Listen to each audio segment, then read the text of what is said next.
Quelles sont les news cinéma et séries qu'il ne fallait pas manquer ces derniers jours? Bonjour à tous, c'est Mathéo et on se retrouve, oui, enfin pour un tout nouveau récap. Quel plaisir après des semaines d'actualité extrêmement calme, voilà, j'ai enfin des choses à vous partager, notamment par rapport à Marvel, Prime Video et autres.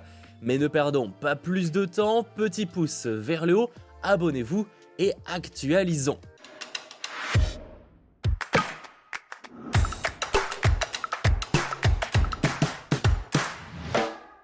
On commence donc ce récap avec globalement une bonne nouvelle, on a la confirmation du prochain projet qui sera réalisé par Philippe Lachaud. En effet, même si on a pour l'instant très peu de détails, après Alain Chabat, c'est Philippe Lachaud qui va réaliser un nouveau film Marsupilami. Il est connu entre autres pour Alibi.com, Babysitting ou même l'adaptation de Nicky Larson. Zéro information supplémentaire, mais c'est en cours de développement. Autre news française, cette fois du côté de Netflix, on a une série qui a été annoncée, ça s'appelle La Cage. Ça prendra place dans l'univers du MMA et c'est avec la participation de Georges Saint-Pierre. Et c'est développé par Franck Gastambide, connu notamment pour l'excellente série Validée sur Canal+. Ça sortira donc prochainement sur Netflix, mais pour l'instant pas plus d'infos. Et en parlant de Netflix, bien plus en vrac, on a appris que Kaya Scodelario, vue dans Labyrinthe ou encore Pirates des Caraïbes, jouera dans la série limitée biopic sur le célèbre brésilien de Formule 1 Ayrton Senna. Elle jouera apparemment un personnage fictif. À nouveau sur Netflix qui a créé un petit peu la surprise, la 4ème saison de Sex Education sera la dernière, ça a été annoncé, mais elle sortira le 21 septembre sur Netflix et le trailer est disponible. En soi, c'est pas extrêmement surprenant puisque la plupart des acteurs avaient expliqué qu'ils voulaient s'en arrêter là en termes d'histoire, qu'il fallait pas tirer sur la longueur. Donc là-dessus, plutôt une bonne chose. Après, ils auraient pu aussi reprendre le modèle de Elite et continuer avec un autre casting. Ça n'a pas été le cas là et c'est plutôt une bonne nouvelle. Après avoir, qui sait, peut-être qu'ils nous sortiront des spin-offs. Et en parlant justement de séries qui s'arrêtent, ça a été annoncé que la série Disney+ Réservation Dogs se terminera avec sa 3ème saison, tout comme la série Single Drunk Female qui a été annulée par Disney après 2 saisons. Par contre, bonne nouvelle, la série d'horreur From a été renouvelée par MGM pour une 3ème saison et elle est disponible en France sur Paramount+. J'en ai entendu du très bon de votre part, donc je vais peut-être me laisser tenter.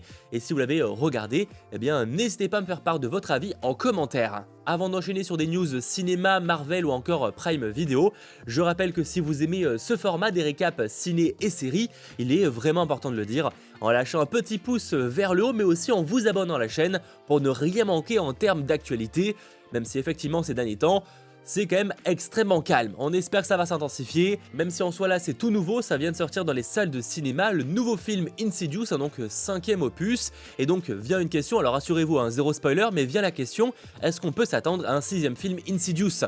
Eh bien le producteur Jason Blum déclare que non, la licence va faire une pause quelque temps. Je cite, ce ne sera peut-être pas un repos éternel, mais ce sera certainement un très long repos. Donc si quelqu'un a une idée dans 10 ans, qui sait? Mais pour l'instant, il n'y a pas de plan pour Insidious. Bref, juste avant, je vous parlais qu'on n'aura pas beaucoup d'actu prochainement, et c'est vrai que même s'il y a le Comic Con de San Diego qui commence très bientôt, et bien en fait malheureusement, les gros studios de cinéma comme Marvel Studios, DC Studios, etc. ne seront pas présents cette année. On aura certes des petites informations par-ci par-là, possiblement par rapport à The Walking Dead, à la série Invincible aussi, et évidemment beaucoup de choses par rapport aux comics de manière générale, mais malgré tout, bonne nouvelle, Marvel Spider-Man 2, donc le jeu de PlayStation de Insomniac Games, sera bel et bien présent et aura un gros panel ce jeudi 20 juillet à 23h30 heure française, un panel apparemment centré sur le symbiote Venom. Alors à voir ce qui sera révélé, mais ça y a moyen qu'on le suive en direct sur la chaîne, je vous tiens au courant. Et justement en parlant de Marvel, avant même d'évoquer le cas de Shang-Chi 2, on a eu le droit aux premières images de tournage de Deadpool 3, ce qui nous permet de révéler le costume qu'aura le personnage dans ce film. Alors pas de grande différence, mais voilà, à voir maintenant si Hugh Jackman, possiblement en costume, sera dévoilé avant sa sortie officielle. J'avoue que personnellement, j'aimerais que ça ne fuite pas et qu'on le découvre dans le trailer potentiellement. Ou carrément dans le film, et ça m'étonnerait qu'ils attendent aussi longtemps. On verra, en tout cas, Deadpool 3 est prévu pour mai 2024, et j'ai très hâte qu'on ait plus d'informations. Mais bon là il est clair au vu de la date de sortie, à moins que ce soit reporté, qu'on ait possiblement un trailer d'ici la fin d'année. A l'inverse, là clairement on n'aura pas de trailer cette année ni l'année prochaine, parlons de Shang-Chi 2. Alors je rappelle que cette suite à Shang-Chi a déjà été confirmée officiellement avec donc le retour de Destin Daniel Cretton à la réalisation. Sauf que voilà, ça fait quand même quelques temps que ça a été annoncé et depuis zéro mise à jour, et même lors du planning de la nouvelle phase de Marvel, à aucun moment ça a été partagé, il n'y a pas eu de logo ou autre, juste on sait que le projet est officiellement en préparation. Sauf qu'entre temps, Destin Daniel Cretton a aussi signé pour réaliser Avengers The Kang Dynasty, laissant supposer que Shang-Chi 2 était soit légèrement reporté, soit aurait un changement de réalisateur, ce qui serait franchement une mauvaise nouvelle. Et comme entre temps Avengers The Kang Dynasty a été encore reporté, on se dit que Shang-Chi 2, ce n'est pas près d'arriver, et visiblement c'est le cas puisque l'acteur Simu Liu a pu répondre à un fan et a révélé, je cite, on m'a dit que le film Shang-Chi 2 suivrait Avengers, mais cela continue d'être repoussé en raison de circonstances indépendantes de ma volonté. Je pense que là il fait référence notamment à la grève des scénaristes et donc aux nombreux reports que ça a engendré. J'espère avoir des nouvelles plus concrètes à partager bientôt. Alors il faut quand même dire que l'acteur ne précise pas exactement s'il fait référence à Avengers The Kang Dynasty ou Avengers Secret Wars. On peut supposer que c'est plutôt The Kang Dynasty, mais de ce que j'ai pu voir dans le message, il ne l'a pas du tout précisé. Ça nous confirme tout de même que Shang-Chi 2, en tout cas pour l'instant, a pour but de sortir après ça. De mon avis, à moins évidemment que les choses évoluent, c'est pas impossible, je vois bien le film sortir entre Avengers The Kang Dynasty en 2026 et Avengers Secret Wars en 2027, histoire de faire un petit peu la transition, comme l'avait fait par exemple, d'une certaine manière, le film Captain Marvel. Je dis bien d'une certaine manière, puisque c'était vraiment un préquel, c'est un peu particulier, mais passons. Dans tous les cas, patience, ça reste en préparation, mais j'espère qu'on aura de nouvelles informations très bientôt, à voir notamment qui va le réaliser, si Destin Daniel Cretton va plutôt se concentrer sur Avengers ou sur Shang-Chi 2, parce que, au vu des délais, si les deux s'enchaînent assez rapidement, je le vois mal réaliser les deux, ça me paraît bizarre.